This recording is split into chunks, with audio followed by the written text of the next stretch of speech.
Top quality और consistent performance के लिए सिर्फ सिल्वर पंप नाम याद रखना। ಇನ್ನು ಅರೆಸ್ಟ್ ಆಗಿರುವಂತಹ 4 ಆರೋಪಿಗಳ ವಿಚಾರಣೆ ನಡೀತಾ ಇದೆ. ಈಗಾಗಲೇ ಏನು 4 ಆರೋಪಿಗಳು ಅರೆಸ್ಟ್ ಆಗಿದ್ದಾರೆ, ಅವರ ವಿಚಾರಣೆ ಮುಂದುವರೆದಿದೆ. ಬೆಂಗಳೂರಿನ ಕಬ್ಬನ್ ಪಾರ್ಕ್ ಠಾಣೆಯಲ್ಲಿ ವಿಚಾರಣೆ ನಡೀತಾ ಇದೆ. ಘಟನೆ ಬಗ್ಗೆ ಪ್ರಾಥಮಿಕ ಮಾಹಿತಿಯನ್ನ ಕಲೆ ಹಾಕ್ತಾ ಇದೆ ಖಾಕಿ. ಖುದ್ದು ಡಿಸಿಪಿ ಅಕ್ಷಯ್ ಎಂ ನೇತೃತ್ವದಲ್ಲಿ ವಿಚಾರಣೆ ನಡೀತಾ ಇದೆ. ಆರೋಪಿಗಳಿಗೆ ಪೊಲೀಸರಿಂದ 10 ಹಲವು ಪ್ರಶ್ನೆಗಳನ್ನ ಇಡಲಾಗಿದೆ. ಅನುಮತಿ ನಿರಾಕರಿಸಿದ್ರು, ಆದ್ರೂ ಕೂಡ ಪೋಸ್ಟ್ ಹಾಕಿದ್ಯಾಕೆ? ನಿಮಗೆ ಬೇರೆ ಯಾರಾದ್ರೂ ಪೋಸ್ಟ್ ಹಾಕೋಕ್ ಹೇಳಿದ್ರಾ? ಸ್ಟೇಡಿಯಂನಲ್ಲಿ ಕಾರ್ಯಕ್ರಮ ಫಿಕ್ಸ್ ಮಾಡಿದ್ದು ಯಾವಾಗ? ವಿಕ್ಟರಿ ಪರೇಡ್ ಬಗ್ಗೆ ನೀವು ಹೇಗೆ ನಿರ್ಧಾರವನ್ನ ಕೈಗೊಂಡ್ರಿ? ಜೊತೆಗೆ ಟಿಕೆಟ್ ವಿಚಾರದಲ್ಲಿ ತುಂಬಾನೇ ಗೊಂದಲ ಆಗಿದ್ಯಾಕೆ? ಈ ರೀತಿ 10 ಹಲವು ಪ್ರಶ್ನೆಗಳನ್ನ ಪೊಲೀಸರು ಈ 4 ಆರೋಪಿಗಳ ಮುಂದಿಡ್ತಾ ಇದ್ದಾರೆ. ಆರ್ಸಿಬಿ ಸಂಭ್ರಮಾಚರಣೆ ವೇಳೆ ಕಾಲ್ತುಳಿತ ಪ್ರಕರಣದಲ್ಲಿ ಟಿವಿ9 ನಲ್ಲಿ ಪೊಲೀಸರ ವಿರುದ್ಧ ಕ್ರಮದ ಇನ್ಸೈಡ್ ಸುದ್ದಿಯನ್ನ ನಿಮ್ಮ ಮುಂದೆ ಇಡ್ತೀವಿ. ಈಗಾಗಲೇ ಇನ್ನು 4 ಪೊಲೀಸರನ್ನ 5 ಪೊಲೀಸರನ್ನ ಈಗಾಗಲೇ ಸಸ್ಪೆಂಡ್ ಮಾಡಲಾಗಿದೆ.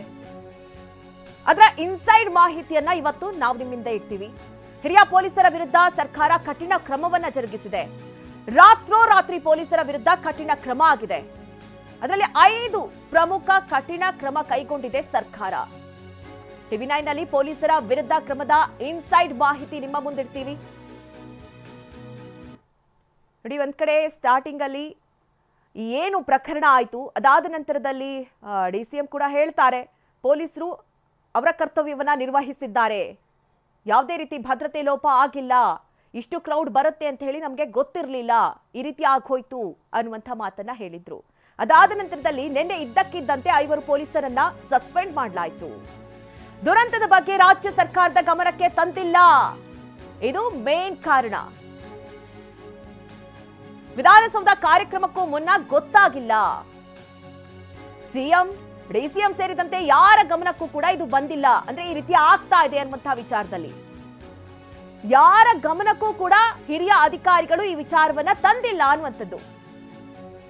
ಮಂತ್ರಿ ಮಕ್ಕಳು ಭಾಗಿಯಾಗಿರೋದಕ್ಕೆ ಭಾರಿ ಟೀಕೆ ಕೂಡ ವ್ಯಕ್ತವಾಗುತ್ತೆ. ಒಂದ್ ಕಡೆ ರಾಷ್ಟ್ರೀಯ ಮಟ್ಟದಲ್ಲಿ ಇದು ಮುಜುಗರಕ್ಕೂ ಕೂಡ ಕಾರಣವಾದಂತಹ ವಿಚಾರ.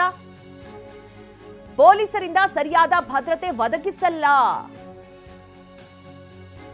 Airport, Taj west end, Vidhana Soudha ಜೊತೆಗೆ ಚಿನ್ನಸ್ವಾಮಿ ಸ್ಟೇಡಿಯಂ 4 ಕಡೆ ಸೂಕ್ತ ಭದ್ರತೆ ಇರಲಿಲ್ಲ. ಭದ್ರತೆ ಕೊಡುವಲ್ಲಿ ವೈಫಲ್ಯ ಆಗಿದೆ. ಮತ್ತೆ ಹಿರಿಯ ಅಧಿಕಾರಿಗಳು ಗಮನಕ್ಕೆ ತರಲಿಲ್ಲ ಅನ್ನುವಂಥ ವಿಚಾರ ರಾಷ್ಟ್ರ ಮಟ್ಟದಲ್ಲೂ ಕೂಡ ಇದು ಮುಜುಗರಕ್ಕೆ ಕಾರಣವಾಯಿತು. ಹೀಗಾಗಿ ತತ್ಕ್ಷಣದಲ್ಲಿ ಸರ್ಕಾರ ಈ ರೀತಿಯ ಕ್ರಮಗಳನ್ನು ಕೈಗೊಂಡಿದೆ.